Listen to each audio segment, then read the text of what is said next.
Jingle tunes. जो भी हुआ वो अच्छा ही हुआ।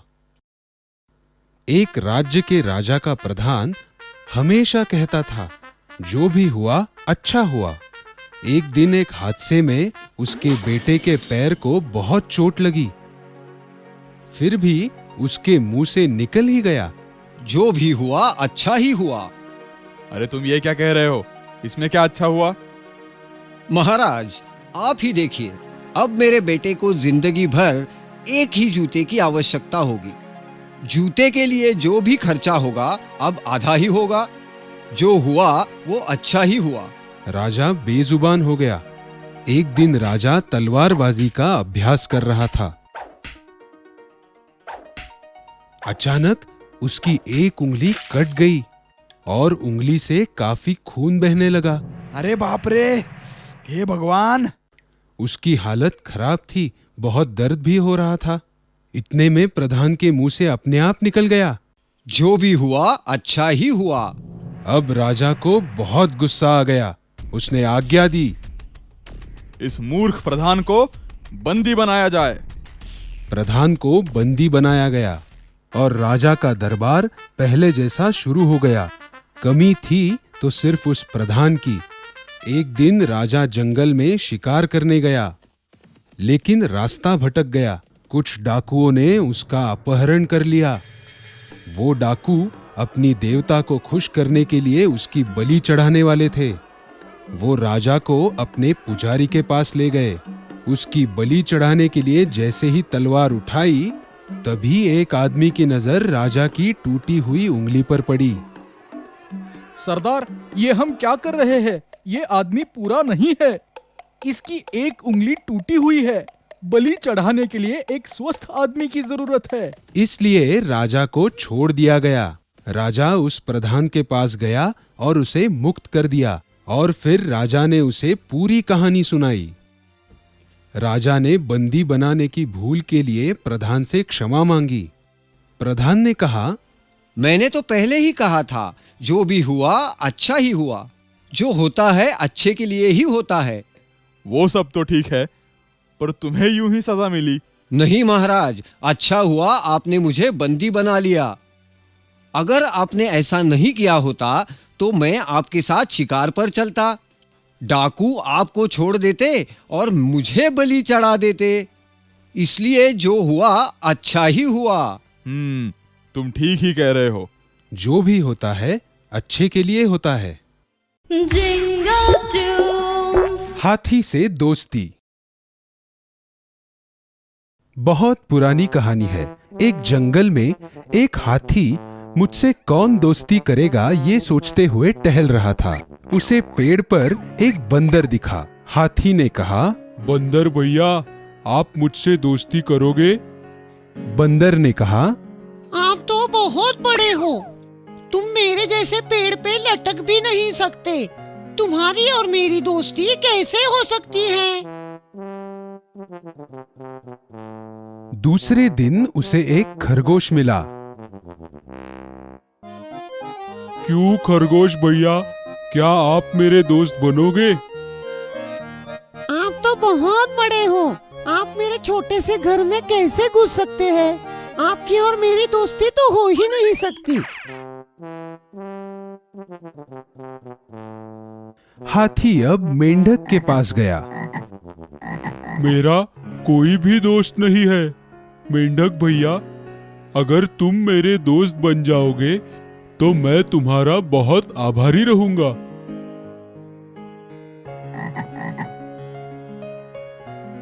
अरे वाह, अच्छी जबरदस्ती है।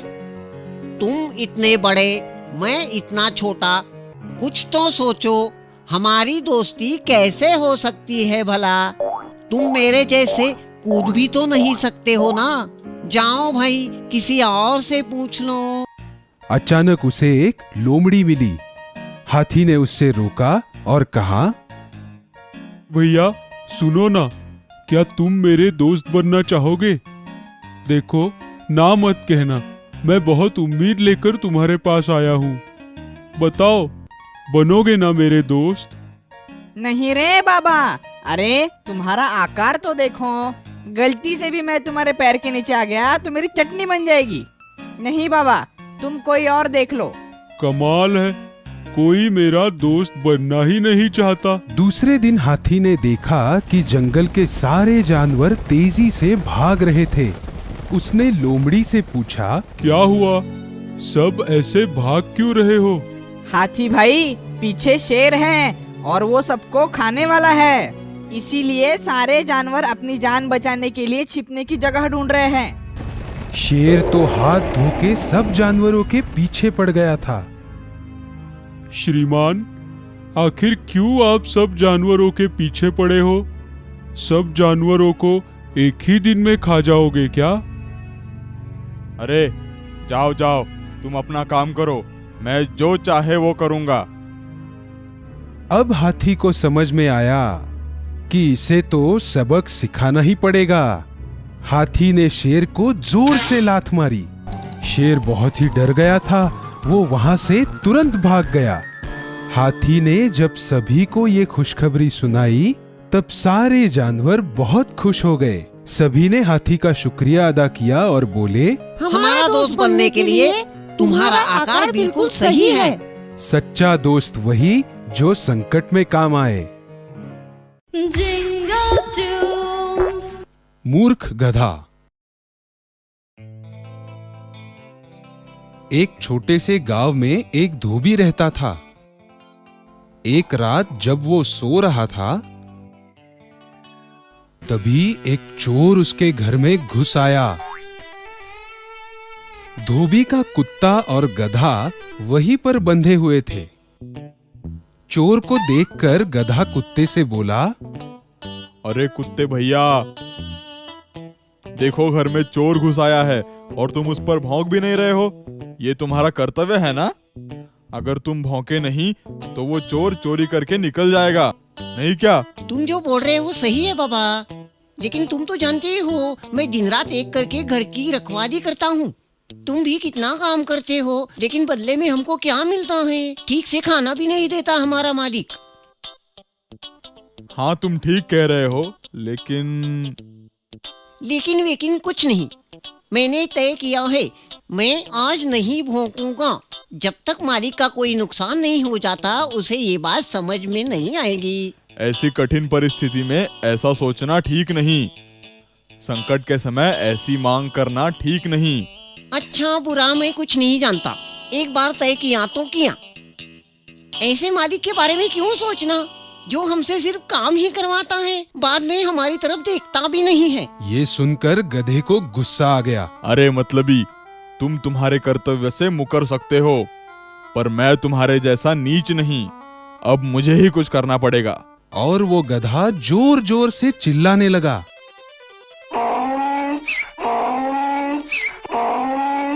गधे के चिल्लाने से उस धोबी की नींद टूट गई।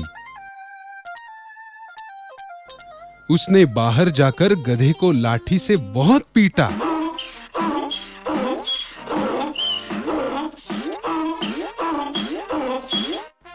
धोबी ने उस गधे को इतना पीटा कि बेचारा वही मर गया। तो बच्चों, क्या सीखा तुमने?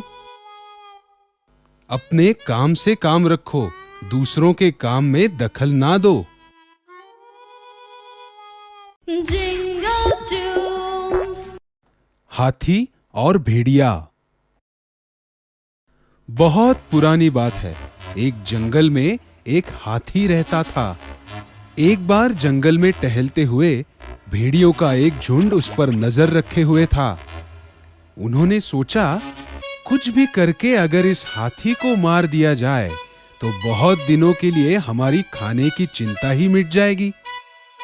तभी एक बूढ़ा भेड़िया बोला, आप चिंता मत करो, मैं अपनी होशियारी से इसे मार सकता हूँ। वो उस हाथी के पास जाकर बोला, हाथी भैया, मेरी बात सुनोगे? क्यों रे, क्या हुआ? तुम्हें क्या चाहिए? हाथी भैया, मैं एक बूढ़ा भेड़िया हूँ। जंगल के सभी जानवरों ने मुझे आपके पास भेजा है। उन सब का कहना है कि इन दिनों इस जंगल में राजा के बिना जीना बहुत मुश्किल है। हम सब की इच्छा है आप हमारे महाराज बन जाइए। ये सुनकर हाथी मन ही मन बहुत खुश हुआ और उस भेड़िए के साथ निकल पड़ा। भेड़िया उसे ऐसी जगह ले गया जहाँ दलदल थी। हाथी उस दलदल में फंस गया। वो भेड़िए से बोला, अरे दोस्त, मुझे बचा लो, मुझे इस संकट से बाहर निकालो, मुझ पर एहसान करो, मुझे यहाँ से निकालो। भेड़िया ये सुनकर हंसने लगा। अरे तो मेरी पूंछ पकड़ के बाहर आ जाओ ना। हाथी उसका ऐसा बर्ताव देखकर चौंक गया। भेड़िया फिर से बोला, मुझ पर विश्वास रखने की कीमत तुम्हें अपनी जान दे के चुकानी पड़ेगी, समझे? हाथी बाहर निकल ही नहीं पाया और कुछ देर बाद उसे अपनी जान गंवानी पड़ी। बच्चों, एक बात हमेशा याद रखना, धूर्त व्यक्तियों से दूर रहने में ही भलाई है। हम आपके लिए हमेशा नई कहानियाँ और नए गाने लेकर आते रहेंगे। तब तक आप गाते और देखते रहिए jingle Toons, jingle Toons, jingle Toons.